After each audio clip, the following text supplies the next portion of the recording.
लेके आए थे, क्या ये भंडार में क्या होगा? तेल, शक्कर, पत्ती, घी, तेल, डालडा, 10-20 हजार रुपए। अरे छोड़ो, यही होगा गृहस्थी में। 4 ठो बर्तन होंगे ज्यादा, 150 ग्राम सोना चांदी होगा, साथ में लेके जाओगे क्या? एक घटना, सत्य घटना बताऊं, क्योंकि भगवत कृपा से मैंने ग्रंथों से कम, अनुभव से ज्यादा देख सीखा। बिल्कुल मेरे जीवन की सत्य घटना। एक सास थी, उसको घी जोड़ने का बड़ा शौक था, बड़ा शौक था घी जोड़ने का।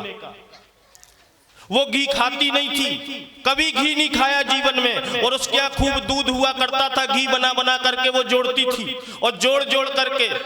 अब देखो, बहुत गलत बात है, हाँ, बातचीत मजाक नहीं चल रहा, ये यथार्थ सत्य है। आप लोगों के घर के विवाद खत्म हो जाएंगे सास अगर गद्दी छोड़ दे।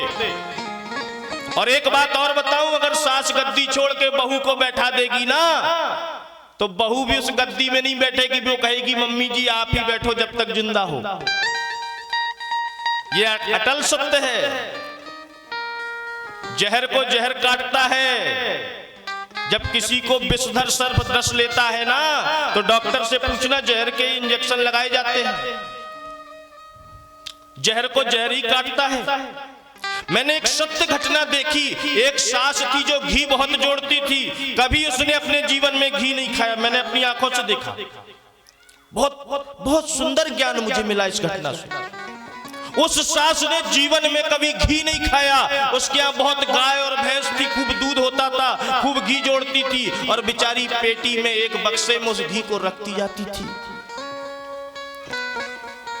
बहुत घी इकट्ठा था, बहुत। अब ऐसा नहीं कि कुंटल 2 कुंटल, बेचारी बच्चों को तो खिलाती थी, नातियों को तो खिलाती थी, खुद नहीं खाती थी।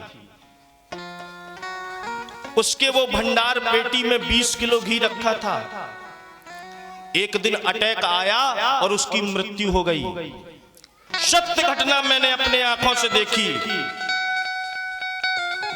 अटैक आया और उसकी मृत्यु हो गई। और जब उसकी मृत्यु हो गई, दाह संस्कार की तैयारी होने लगी, तो उसकी उस बहू ने कहा कि घी नहीं है, तो दूसरे के घर से घी आया। वो दाह संस्कार में घी वगैरह लेके जाते हैं ना, दूसरे के घर से घी आया। उस घी से उसका दाह संस्कार हुआ। मैंने खुद अपने नेत्रों से देखा। कुछ दिनों के बाद उसी महिला का जोड़ा हुआ घी उसके बहू और बेटे खा रहे थे। अरे यही खाएंगे, इन्हीं को खाना है। ये जो तुमने महल बना दिया, इसका आनंद यही लेंगे, इनको लेने दो, छोड़ो। और सीधे राम जी के चरणों में अपने आप को समर्पित कर दो। ये 150 ग्राम सोना, 10-20 ग्राम, आधा किलो, 1 किलो चांदी, 1 ठो हार, मंगल सूत्र, इसमें जीवन को मत बर्बाद करो। यहीं का यहीं रह जाएगा। जब चिता में लिटाते हैं तो सब गहने जेवर उतार लेते हैं। देखो कैसा समय है, मरी हुई लहास के जेवर भी लोग नहीं छोड़ते।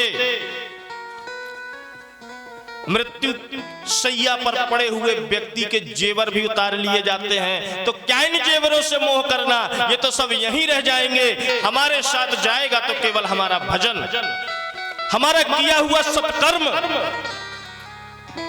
और कुछ साथ में जाने वाला नहीं है। तो ध्यान रखो, ज्यादा मालिक बनने का प्रयास मत करो। समाज सुधर जाएगा और घर भी सुधर जाएगा। राजा दशरथ ने